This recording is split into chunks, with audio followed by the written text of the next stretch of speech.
On this week's episode of Inside Outside Innovation, we sit down with Thomas Weddle. He's the author of Innovation as Usual and his new book, What's Your Problem? Thomas and I talk about why starting with a problem is so important in innovation, what it means to solve the right problem, and the framework teams can use to make better decisions in the process.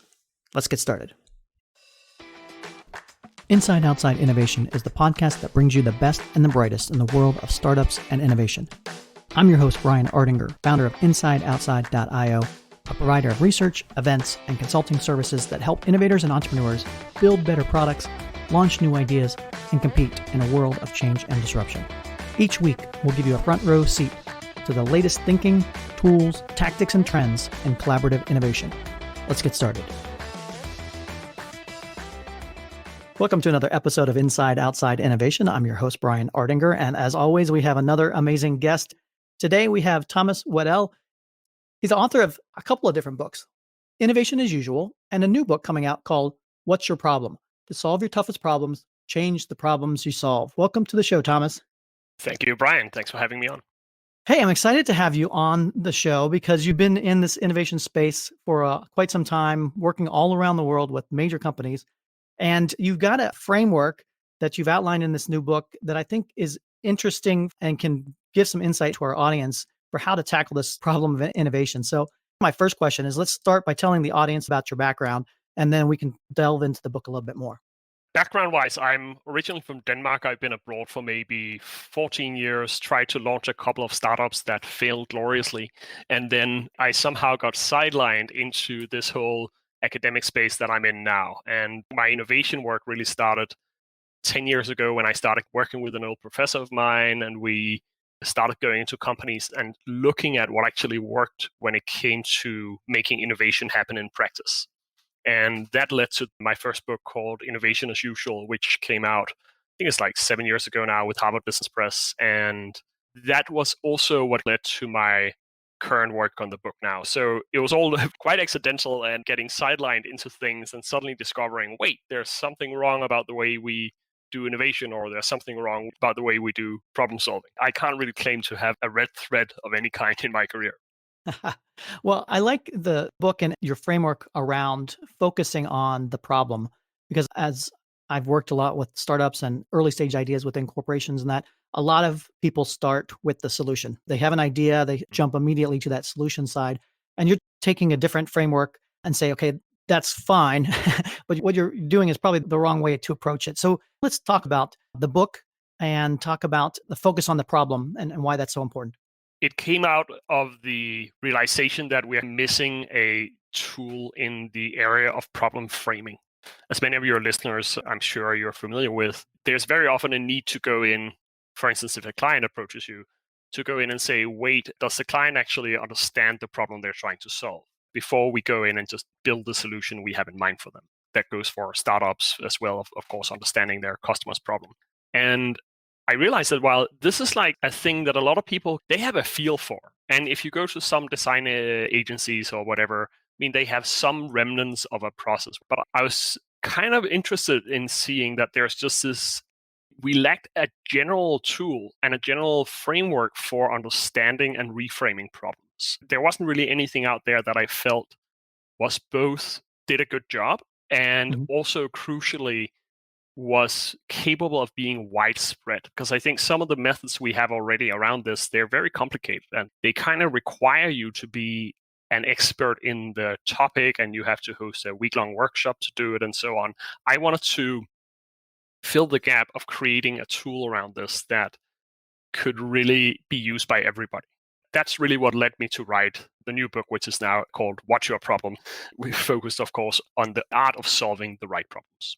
So let's give an example. I've seen some of your speeches and read some of your work. And one of the examples that you talk about to give the audience an understanding of what you mean by reframing the problem, you talk about the slow elevator problems. Walk us through that particular example.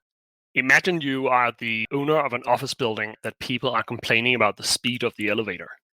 Now you have a framed problem in front of you there that the elevator is too slow, and what most people do there is jump straight ahead and say, how do we make it faster?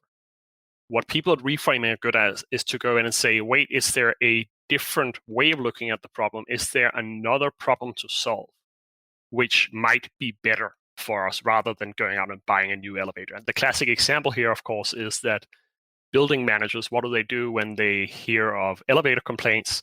They tend to try something else, namely to put up a mirror in the hallway. And just a beautiful and quite memorable example of what reframing is and why it's sometimes important to go in and say, is there a different problem to solve for here than the one that's necessarily, put in front of us to start with? Yeah, I've heard a similar example in the airline industry where people were complaining about baggage claim and how long it took for the baggage to get there. And the airline changed it in such a way so it reframed the problem of how you got the bags and when you got them, the amount of time it took you to walk to get to the bag so that you weren't standing there waiting as long.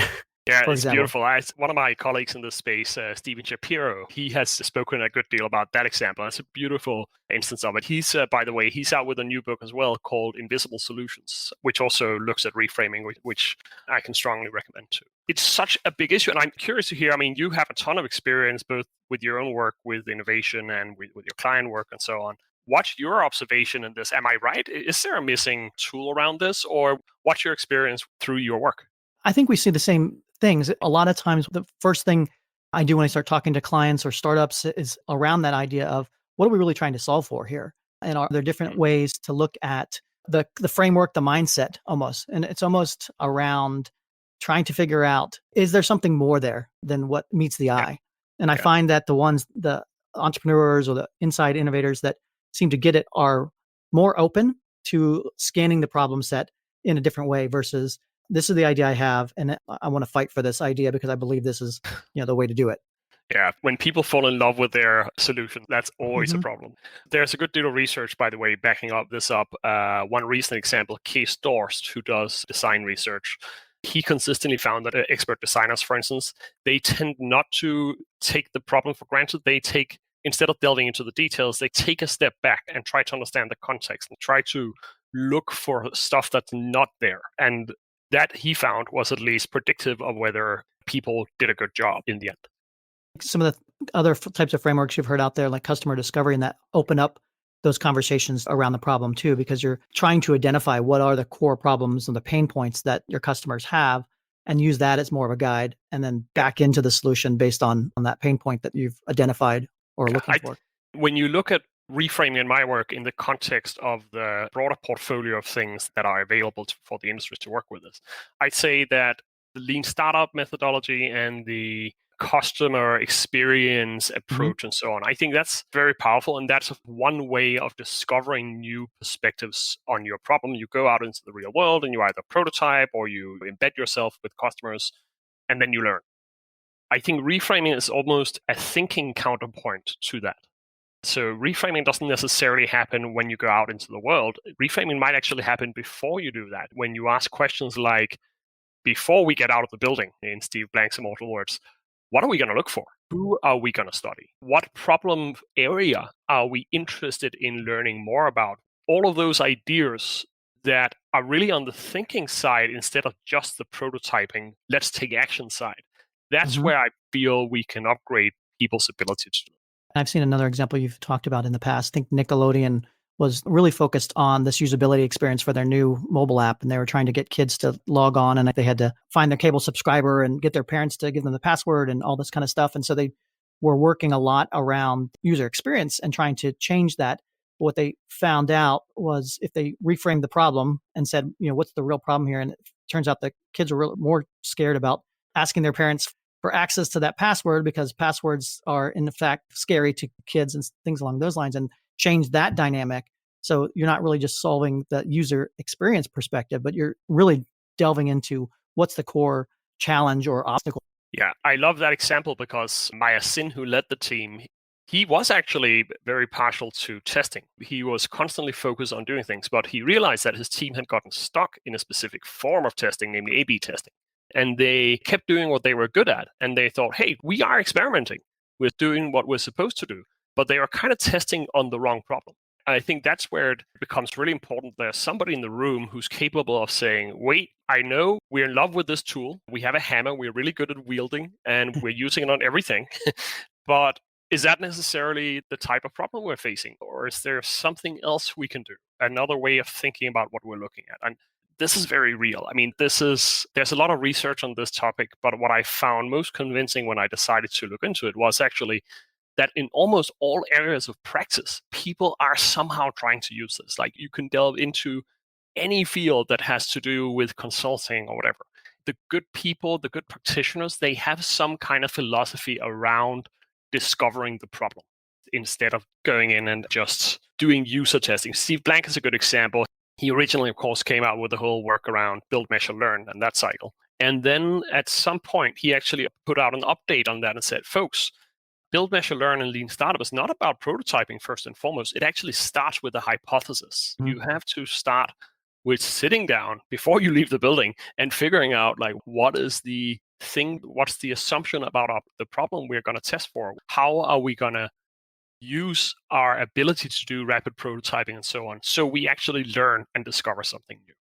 So can you talk a little bit about the methodology itself? I know in the book you outline it as a frame, reframe, and move forward approach. Can you talk more about the specifics of that? There are really two components to it. One is the habit, and that is the ability you have with a team whenever you face a problem to delve into this very rapid round of interaction where you try to brainstorm on new angles on the problem. So the habit at its core is literally just to create a problem statement. What's the problem we're trying to solve for? Get a couple of people and have even a 5 to 10 minute conversation about that problem statement where you try to pummel it from lots of different angles. And then at the end of that, you decide, okay, what's our next step? How do we move forward? So you don't get stuck in analysis. And I think the core thing with that method, which I'd highlight, is the speed. Because in some contexts, well, if you're running a design hackathon, then you have time. Then you can set aside half a day to do a deep dive on something. The problem I wanted to solve for is reframing in the context of a normal business, when we don't have the luxury of going to a mountaintop and thinking for a bit around the problem. And the central constraint there is that people don't have a lot of time. The work I've developed here and with my clients is literally a way to get good at doing this, albeit somewhat imperfectly, but you get better at doing it in a 10 to 15 minute discussion. So it's something you can potentially actually do as part of a day-to-day session. I'll delve into the second part in a bit, but I don't know if you've seen that. I mean, you have the interesting context of working both in your job as head of innovation and you work with clients as well. So I guess you see both the design workshop context, but also the regular everyday problem solving context. What have you seen there? I agree with the fact that it's very, from a theoretical perspective, to you do a workshop or to get the people to work through that cycle, so to speak, and have them think broader about what is the core problem and maybe brainstorm around that. From the day-to-day activities, it is startling because everybody wants to get to that next thing. They need to show momentum. They need to show movement. And so we automatically jump to that solution, to that prototyping, to building out something. And that's not always necessarily the wrong way to approach it, because quite frankly, in corporations, a lot of times they move too slow in general. So getting them to move at all is a step in the right direction. What I like about the framework is that it, if nothing else, it'll open up the discussion around, okay, are we solving the right problem? Here's a couple different things we can look at. Let's start with this thing and see if our hypotheses are right. And if it's not, we have at least a couple more on the board that we can go back and say, maybe it isn't the fact that the elevator's too slow, but it's the fact that people don't enjoy waiting. If you've identified a couple different paths to go on, it allows you to then, when you're doing that initial experiments, to then go back and say, are we on the right track? And it gives you a different place to go.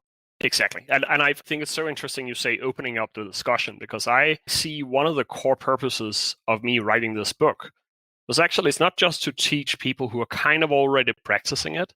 It is to create legitimacy around it. Because right now, many people in our line of work, if you work with innovation or something similar, you kind of know this. You may be relatively okay at it. The problem is often you go to a client and the client says, what are you talking about? Like, no, get moving. There's not a recognition that this is necessary. And so one of the core purposes of coming out with this is actually to give people who know what this is something they can say, like, here's a book. It was published by Harvard Business Press. It says that problem framing is really, really important. Take a look at this, client. So you will allow us to do this really crucial work. I think it's more important, and sometimes in existing bigger organizations that have a known pattern, a known business model, a known operations that they're trying to execute on. So a lot of times when I'm working with clients, they think they know the problems because, hey, I deal with these customers every day, which sometimes differs in the startup realm. When I'm talking to startups, they don't necessarily have that close proximity. They have not figured out a business model that works 100%. So they're more open to moving and looking at problems in different ways versus an existing organization that literally has been doing and solving similar problems for a long time.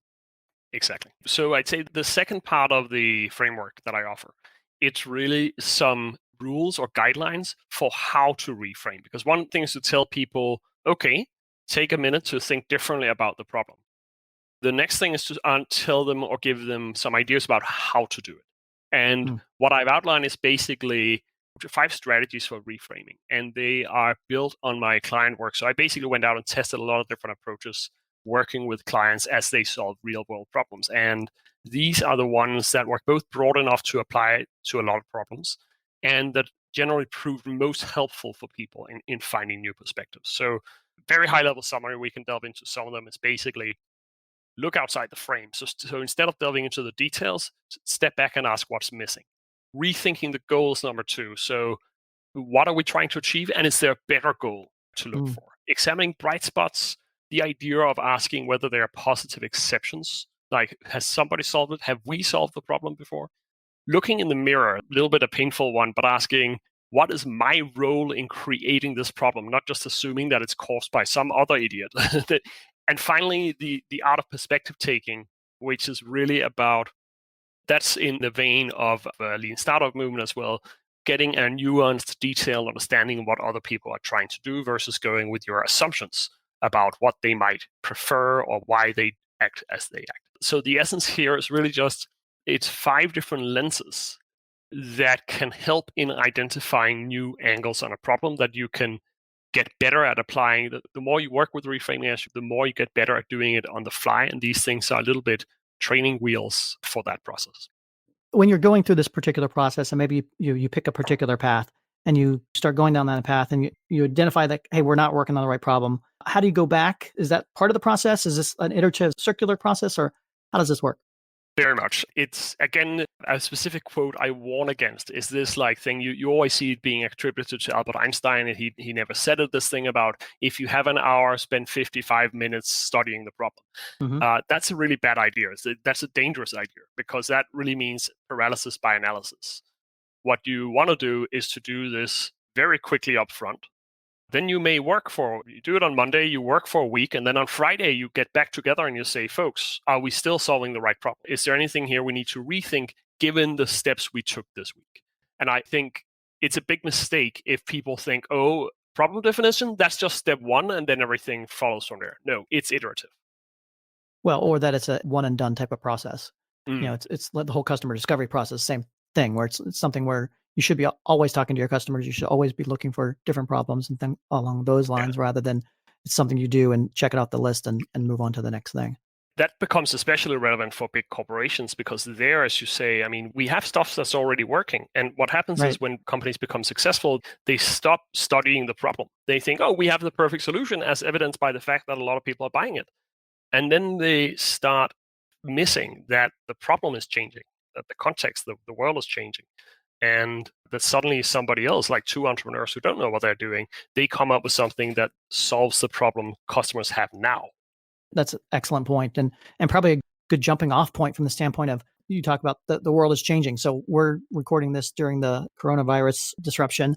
I'm curious to get your thoughts on, how do you think the world is approaching the coronavirus problem? Is it a testing problem? Is it a healthcare problem? What are your thoughts around how this framework could actually be used by policymakers to think through a big pandemic like this? For instance, take my strategy around rethinking the goal. I think a really good example of that is the debate around masks over here, where you saw the health authorities initially, they went out and said, you know what, normal people, they don't benefit from masks, so don't get masks for yourselves, leave them just to the healthcare providers. We know that masks actually do help. Even if you're not very good at wearing them, they reduce the risk of transmission. And so what was going on inside the CDC, the healthcare kind of experts, when they made this recommendation? I don't think there's any bad intent around it. It was just they were focused on the goal called, let's make sure there's no mask shortage because the healthcare providers really need them. And so like an overbearing parent. In a way, you go out and communicate to the children out there. I'm positioning this a bit provocatively. Oh, this is not going to work for you. I think there's a very good point made by Senator Tufekci here in New York Times recently, more earlier in John Barry's book around the Great Influenza, that your goal when you're an authority in a crisis is not just to manage the crisis, it is also, and perhaps even more importantly, to maintain the public's trust in you. Mm-hmm. Because if people start thinking that the CDC's recommendations are not to be quite trusted, then they lose the only lever they have. It's hard to second guess what's going on at the moment, I feel. Or rather, it's easy to second guess, but maybe too easy. But I do think it's a good question what would have happened had people gone out and said, folks, masks help, but we healthcare people need them more than you do. And if you have spare, please donate them to your local hospitals. That would have been a different goal to pursue. That's at least one example where I thought the coronavirus was kind of sadly illustrating some of the points that I'm making around problem solving. Well, and it goes back to the idea of how you reframe the problem and reframe what you're actually asking or trying to solve for, and making sure that's in line with the reality of what you need to do. I'd say the coronavirus situation also illustrates the importance of that very early stage of when a problem is being formed or framed, because it's only in school that problems come to us predefined, solve this equation. In reality, problems are always messy in the start. They kind of like, there's conflicting signals. Is this a problem? How big a problem is it? Is it even real? Is it something we need to do something about? Or can we just play it, wait and see? And you can see, I think, when you compare different nations, you can see the difference it makes whether a leader early on goes in and says, folks, this is a problem, this is a real problem, and we need to figure out what to do about it, versus the countries that took longer to react to it. Thomas, I love talking about this. If people want to find out more about yourself or about the book, what's the best way to do that? The book is called What's Your Problem? It's available wherever you buy books. And if you want more information, you can check out the website called howtoreframe.com. There's both a bit more about the book there and also some free resources for download and so on. Well, Thomas, thank you again for being on Inside Outside Innovation. And I'm looking forward to continuing the conversation with you. Likewise. Thanks, Brian. That's it for another episode of Inside Outside Innovation. If you want to learn more about our team, our content, our services, check out insideoutside.io or follow us on Twitter at the IO Podcast or at Ardinger. Until next time, go out and innovate.